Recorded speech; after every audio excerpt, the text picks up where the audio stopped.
Hey listeners, welcome to COMM-versations, the show where we sit down and have a conversation with one of faculty members that makes up the communication department here at Augusta University. Our goal is to help you get to know some of these amazing people and make your education a little easier. I ain't telling you anything, Kappas. We'll get it out of you eventually. Yeah. We have our ways. Very interesting. All right. Hey, guys. Today we're talking to Professor Johnson, who is a teacher, professor at Augusta University in the communication department. I'm Aaron Copley, and I'm joined by my co-host. I'm Lydia Williams. And to kick us off, can you tell us a bit about yourself? Okay, well, I'm Dr. Edgar Johnson, and I've been teaching at this university since 2004. And my primary areas are in public speaking and advanced public speaking. And I'm probably best known in the department, at least, for running some game-like simulations in my advanced public speaking class that can involve all kinds of weird scenarios. You have a very unique teaching style. How did you go about implementing that and why? And are there any pros and cons that you've witnessed through your years of teaching with that? Well, what happened is kind of interesting. I was in the midst of some of my outside work and publication is in professional gaming spaces, and particularly for Goodman Games. But I was sort of part of a group of people who were working on game stuff. And I'd had simulations in my class before where it was more, let's pretend that we're working for an organization and, doing like market pitches and committee decisions and that sort of thing. Business and professional communication stuff. And I was reading some of the literature on use of games and simulations in the classroom, and I came across this book by Mark Carnes called Minds on Fire. And if anybody's ever done one of those history-based reacting games in a history class, you may have seen, stuff that he was talking about. And I got to thinking, it's like, well, this is real history. And I'm not an historian, but why does it have to be real? Couldn't it be made up history? Wouldn't that work just as well? Sure. And what he was advocating for was getting people more actively involved in the process of, giving speeches and preparing research projects and that kind of stuff. And I'm just like, I could do that in my classroom too. So I decided to try it out. And I've been through a whole bunch of iterations of it. But what I'm trying to do with it more than anything is to just get people out of their shells. Public speaking is nerve-wracking for a lot of people. And I think it's important for people to recognize that they already have some abilities at this sort of thing, but they find it easier sometimes if you get them to think of themselves as somebody else. It's like, let's play pretend. Don't worry about judgment. Don't worry about that kind of thing. Let's have some more interaction. And that tends to work pretty well. It establishes a kind of community in the classroom for a lot of people. And it also insulates you from those semesters where if you're in a regular public speaking class, you're just hearing a whole bunch of speeches that are disconnected from each other. And you don't, everybody sort of chooses a topic and it has nothing to do with this other topic. And you're just sort of sitting there and listening to people go on about whatever they're about, and there's no community part of it. And I think it's also important for, especially at the advanced level, to start thinking about what is the context of public speaking? What are the occasions we're talking about? What are the audiences we're talking about? And oftentimes it's useful to think about how to develop value arguments, how to tell stories, and how to involve audiences in things that are meaningful. And even if those things are made up, they can still be meaningful. Anybody who's engaged in any kind of fandom can tell you that, right? Yes. So that's kind of how I got started and what I'm trying to do. Are there any obvious or not obvious cons to teaching this way? Not everybody's into it. I think a lot of people are self-conscious about it. I would say it's more of my male students really are reticent about putting themselves out there than female students. That's not universally true, but I think people are afraid of looking silly. Yeah. And I think that's kind of harmful. There's a lot of situations you're going to find yourself in life where if you try, you may end up looking silly, right? And so people sort of hold themselves back from speaking or doing or whatever it is, and they don't have that life experience. They don't have that engagement with people. They don't develop those relationships. And I think this is at least a first start to, just get people to just try. Yeah. Just give it a shot. And you're teaching public speaking, so you're getting them out of their shell, like their first or second semester of college. Yeah, I'm trying at least. You do a good job. Thank you. To go further back, what inspired you to pursue education? Well, I was a precocious student and a juvenile delinquent. And I graduated high school at the age of 17 and finished up high school. Well, I finished up high school the summer of my junior year by going to a local university in Portland, Oregon. And I started in the fall for regular semester, and I got in about 6 weeks, and I just wasn't going to class and I wasn't doing anything. And my parents told me to, get it together or move out. And I, of course, being super smart, said, screw you, I'm moving out. And so I had a terrible job, and I lost my terrible job, and I ended up trying to join the Air Force, but because of various things I'm not going to go into, they wouldn't take me, but he came back with Marine Corps recruiter, and so I ended up going in the Marines. So 4 years later, I get out and I go back into college, and I'm going for computer science. Guess what I was not good at? Computer science. And so I started sort of racking my brain for what am I going to do here? What are the things that I've enjoyed doing since I've been in the undergraduate environment? And my favorite class had been Sociology 1101, or I guess it was 101. And I aspired to be a writer. And so I decided I was going to major in sociology and minor in writing. And I was actually good at it. And so I'm sort of getting toward the end of my undergraduate education. I was probably a junior at that time. And I'm just like, what the heck am I going to do for a job out of this? I don't want to be a social worker. I don't necessarily want to do any of these things. And one of my professors, a guy named Richard M. Mitchell Jr., he's a sociologist. He suggested that I think about graduate school. And so I said, you know what, that sounds like a great idea. And so I put out, 7 applications, 5 to sociology departments and 2 to rhetorical studies departments. And I got a full ride to the University of Iowa for a PhD program. Wow. And so it's, a series of chance meetings and happy accidents and just, some terrible decision-making and some lucky decision-making. I wouldn't say good decision-making. Sure, but it works out in the end. And what's kind of funny is I think I ended up being able to get that full ride from Iowa because I had failed at computer science. I took my GRE, and, I'd always done so much better on the verbal than the math stuff for that kind of test.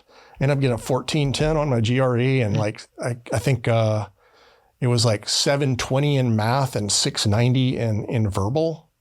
So, all those calculus classes that I got a B and a C and a D plus in, well, they all worked out. So that's how I became a teacher. Wow. It's pretty cool. Yeah. Very non-traditional path that you took. Yeah. Yeah, I wouldn't recommend it. Really? A lot of despair along the way, you know what I mean? Yeah. Okay. One of the questions we've been asking is, what is the funniest story you can tell us? The funniest story I can tell you. Oh, wow. I know you have a lot. Oh, Lord. I'm going to tell you a story about a friend of mine who used to be a student. Okay. I was in, I think it was one of the at that point it was COMM 1120, but it's now COMM 1100, right? It was the public speaking class. And I was doing what I usually do. I have a group decision-making activity in there. And I put them into groups. And at that point, I was asking them to select a group leader. And one of the groups just could not select a leader, right? And so I go over and I try to resolve this. I was like, okay, there were these 3 students. I think they went to high school in one of the communities around here together. And there was this other young lady who was like this maybe 5'2" punk rock looking girl. And I'm like, okay, so fine. Who wants to be the leader? And she's like, I do. And this other guy says, I do.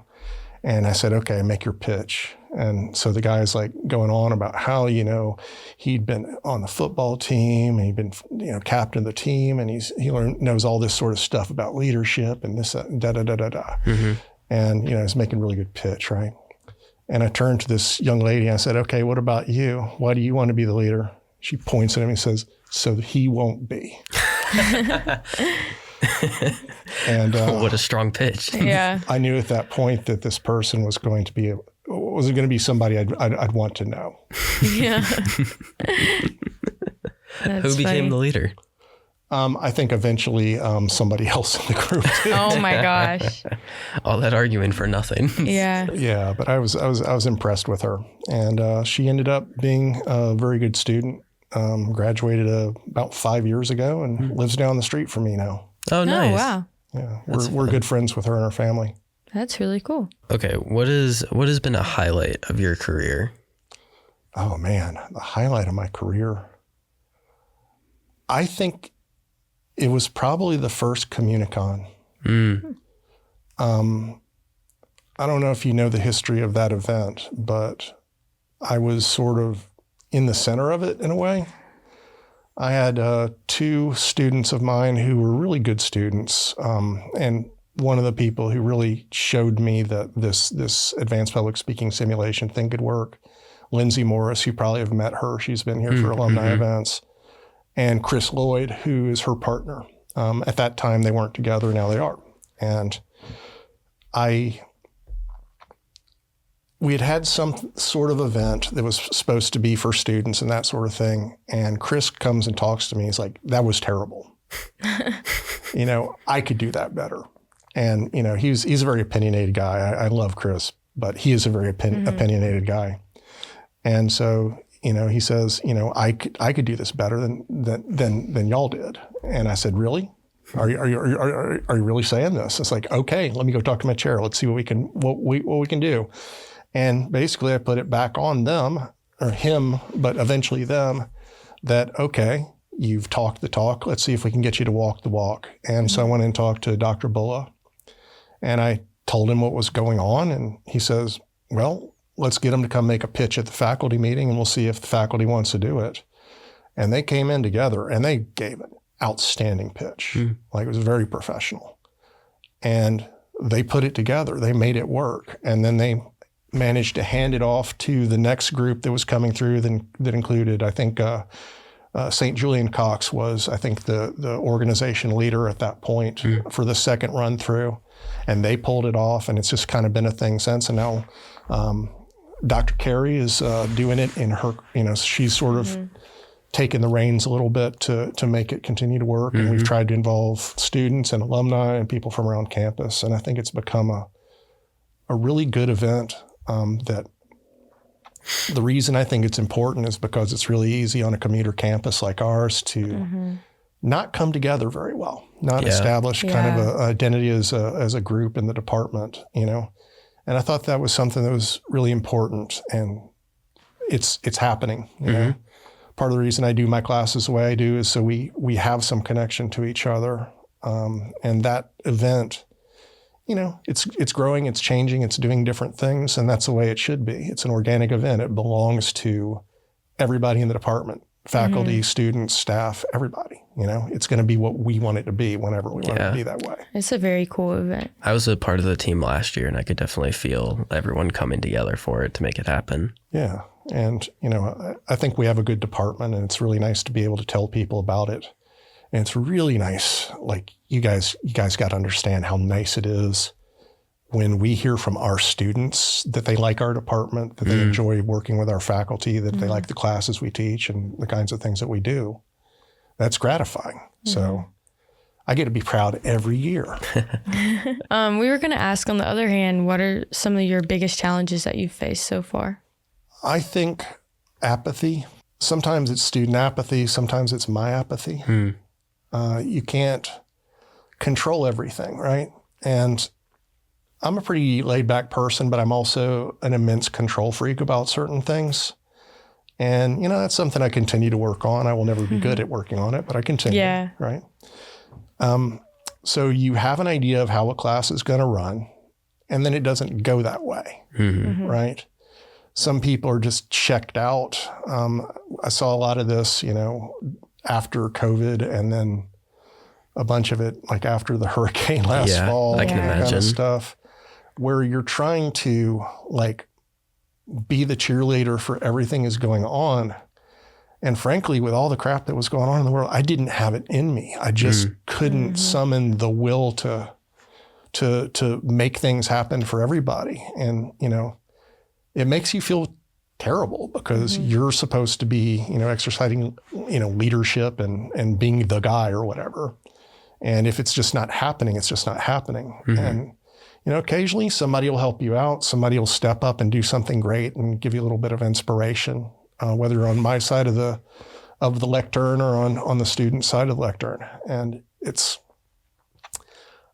I have to remind myself occasionally that what I do matters or can matter, and that I have to summon the energy when I don't even have it. Right? Yeah. I'm kind of an introvert by nature, and it's easy for an introvert to suffer from, sort of depressive moods. Yeah. And so I sometimes find myself falling into that, where it's like everything in the world is chaos and I'm at the center of it and I just can't handle it anymore. But, you work through it and you get to the next day and then the next day and the next day. And, it comes to something else. Yeah. Eventually it just isn't so bad anymore, and then it's good. So, yeah. So, one of the reasons I like to have my students be involved in the class is because when they have energy, I have energy. Yeah. You can bounce off them. Yeah. And I do think the comm faculty balance the art of being a person, like being personable to the students, while also being that leader that classes required. You guys have mastered the balance of that. I hope so. I just try to be honest with people.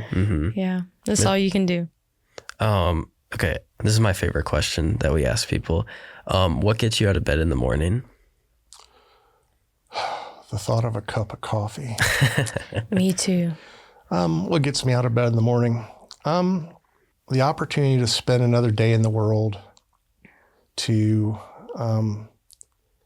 hang out with my wife, to be pestered by my stupid cats, to come into work and see people. I'll be honest, I don't get out of my bed every morning going, yes, I want to go to the classroom and I want to do, a couple lectures, or I want to listen to 20-something speeches or anything like that.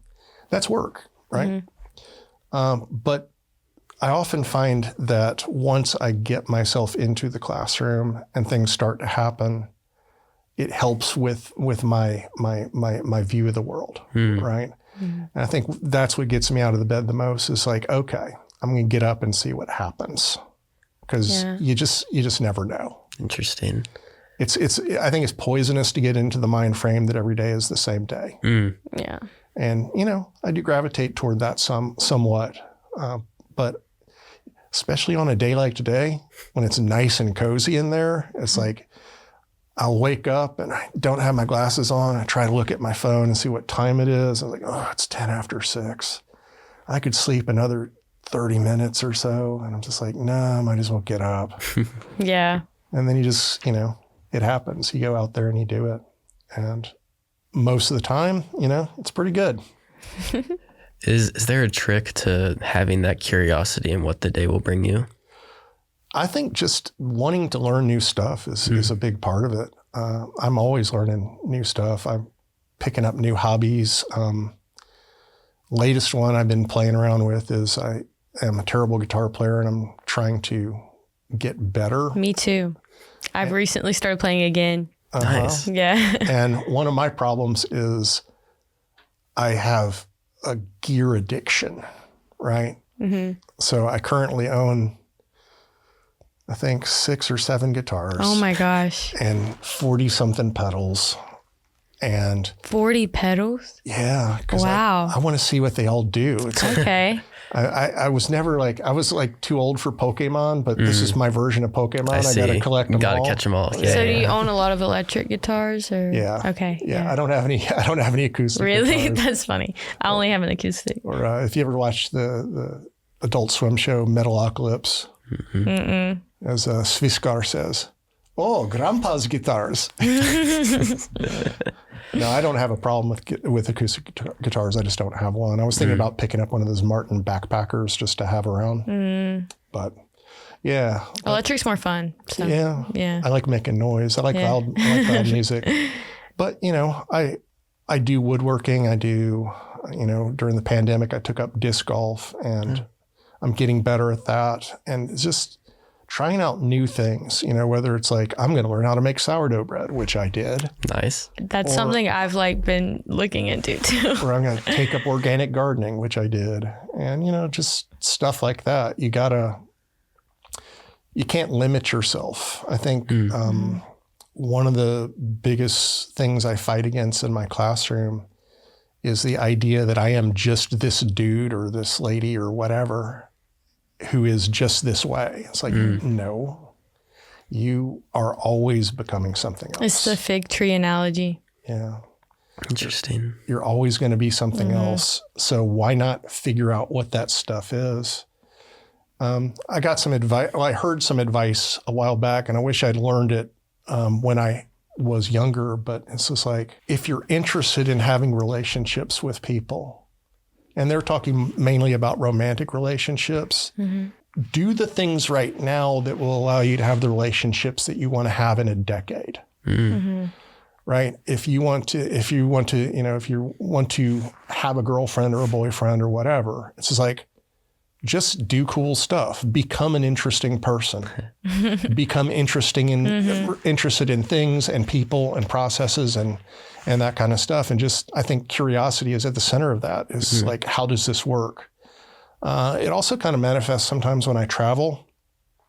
Strangely enough, as an introvert, I find airports really fascinating because I can have kind of anonymous interactions with people I don't know.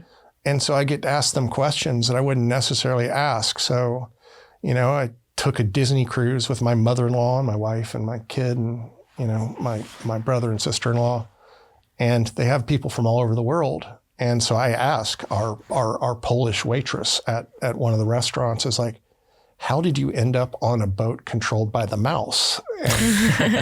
And so she told me about, how she got there. And then coming back from that, ran into a lady from Armenia working in a restaurant in the Atlanta airport. And we got to chatting with her about, what her situation was and how she got to Atlanta and why she's there and not somewhere else. I just find people really interesting. People are weird. This may be a bold statement, but it feels like you live your life as if you're in a role-playing game, talking to the NPCs to learn more about them. I want to talk to all the NPCs. Absolutely. You don't even have to have one of those exclamation marks above your head for me to want to talk to you. What is your favorite role-playing game? I'm gonna be like a home fan here. Dungeon Crawl Classics RPG. It's the one I write for. And I think it's the one that does the kinds of things that I want a RPG to do. But I will play just about anything. The thing I like about DCC is like traditional D&D, you can do anything you want with it. And you just got to embrace the idea that the rules are a framework for telling the stories that you want to tell. And, I could run it as, a sci-fi game or a fantasy game or, a horror game or, whatever genre you want to do. I could even do it as, high school musical, right? I could do, however. It's like, all you got to do is just take this basic framework and throw whatever characters people want to use on top of that and, put them in situations where things happen. And you write campaigns. How do you go about finding inspiration for those scenarios? I think a lot of it is I read a lot. And so I have a lot of stories to draw upon. a lot of just stuff that's percolating around in my brain. And I do have kind of divergent thinking in the sense that I'm always sort of like riffing in my mind on different ideas and what they could do. So if I'm trying to like plan a meal, it's just like, okay, so I'm going to make this, but it's like, what if I did it this way? What if I did it that way? What if I did it the other way? I think my problem is mainly focus and editing. For those of you out there who are ever wondering if you're going to be a good speaker and if you're going to be a good writer, find a good editor. Somebody that's not you to look at your work and tell you what's working and what's not, and listen to them. Listen to them, not all of your ideas are worth preserving, no matter how clever they may seem on the surface. It's hard to let go of the ideas, though. It really is. I can't remember who said it, but you got to kill your darlings. Was that Vonnegut? Might have been Vonnegut. I don't know. To pivot a bit, you've been teaching here at Augusta University for a while. Yeah, I'm in my 21st, 22nd year. How has the school changed, and also how has the courses like public speaking, how has that course evolved in those years? I would say that the school has changed a lot. When I first came here, we were, fourth tier state school. It was primarily doing stuff for commuter students and kind of a community college kind of vibe. And then once we got combined with Georgia Health Sciences University and became Georgia Regents University for that hot minute, everything started to get very, how do I even put this, corporate. It became very much about things that people with masters in business administration are very interested in, much more than it did. And that's been kind of an adjustment.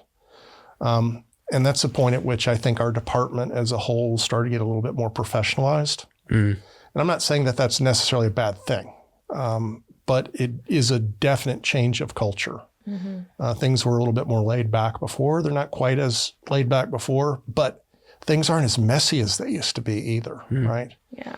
I would say that the public speaking courses kind of match that arc in the sense that people just kind of did what they wanted to do. But at a certain point, I think it was Dr. Kenny asked me to start doing coordination of the courses, try to make sure that, especially when we have people coming from outside to teach who don't, like adjunct professors and that sort of thing, that they're doing the kinds of things that we want them to do.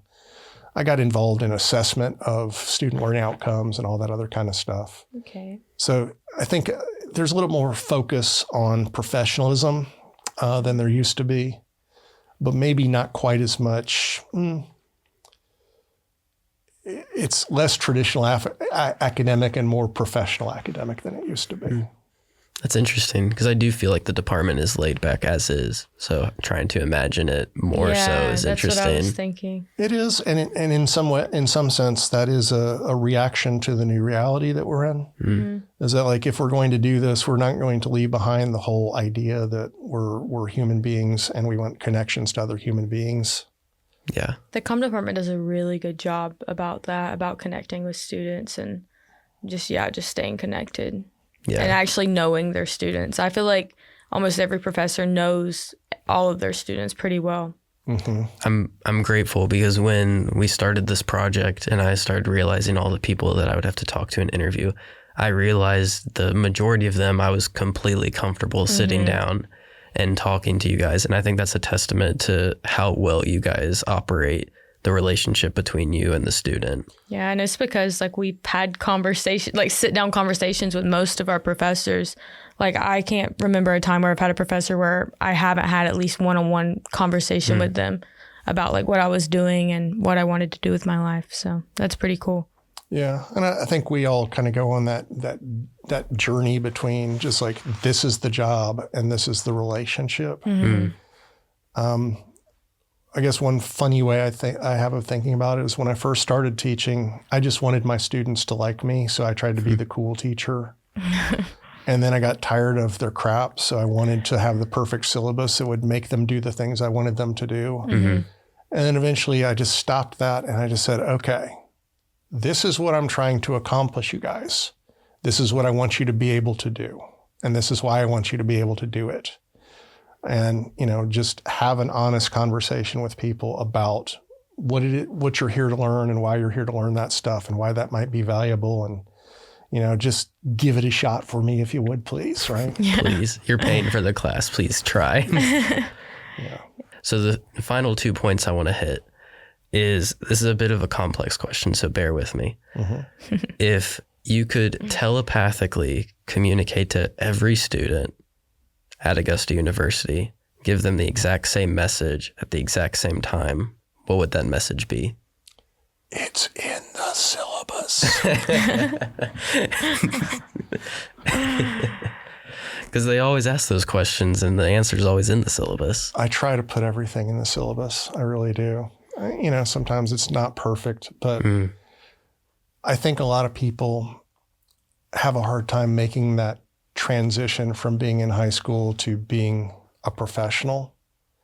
And this is where it happens. And a big part of that is recognizing that you have a burden of understanding, right? Mm-hmm. And that it does not make you look diligent if you're constantly going to your professors and saying, how do I do this? Or what date is this? Or when is this due, right? Mm-hmm. We've already given you that information. Use the information you've been given.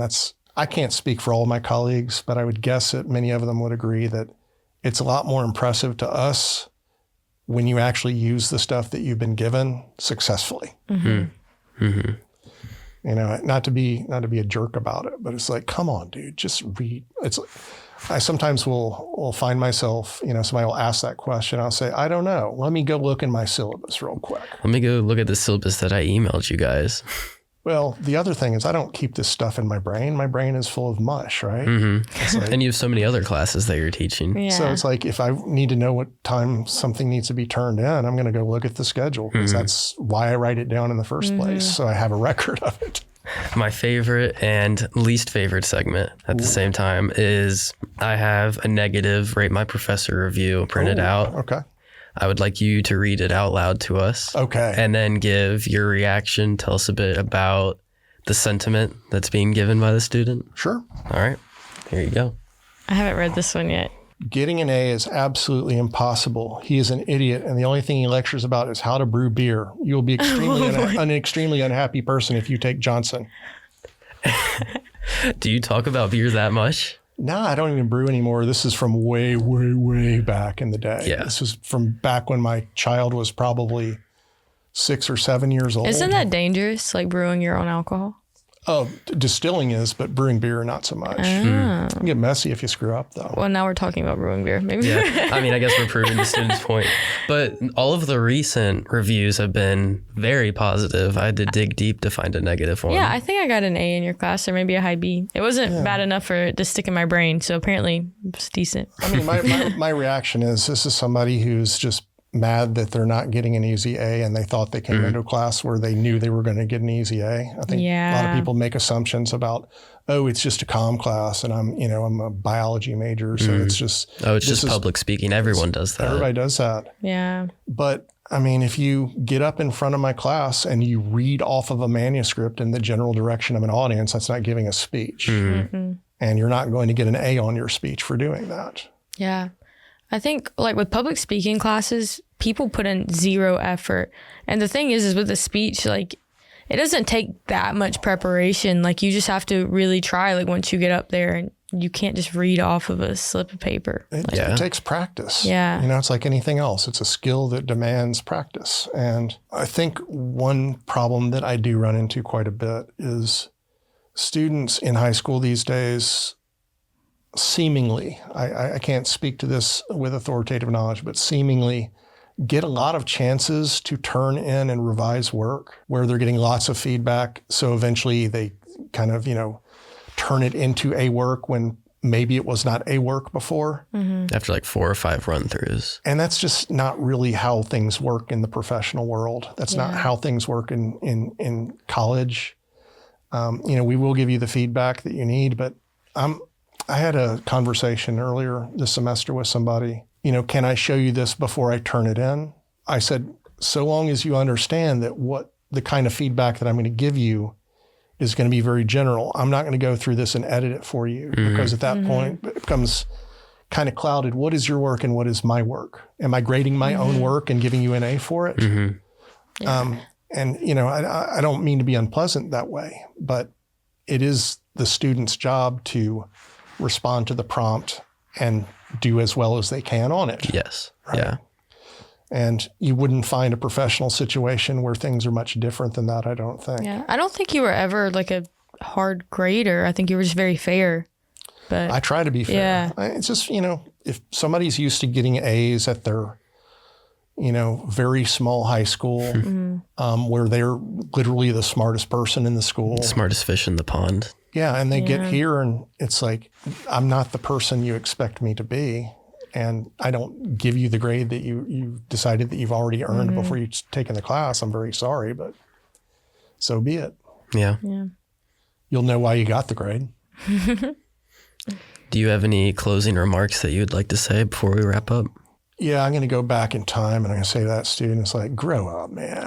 No, I don't. No, I just wanted to say I really enjoyed having a conversation with you guys today. This was fun. Yeah. It was great. Yeah. I was thinking about it all day. I'm just like, okay, what's it going to be like? I'm a little nervous. Because, I mean, even public speaking teachers get nervous about communicating publicly. Absolutely. It's terrifying. Oh my gosh. There's no You guys way. did a great job of putting me at ease. It was a lot of fun. Oh, great. I'm glad. Great. Well, we got enough out of you. Yeah. We had a great time speaking to you today. I feel like I learned so much about you that I didn't know before. You're a very interesting character. But yeah, thank y'all for listening and tune in next time.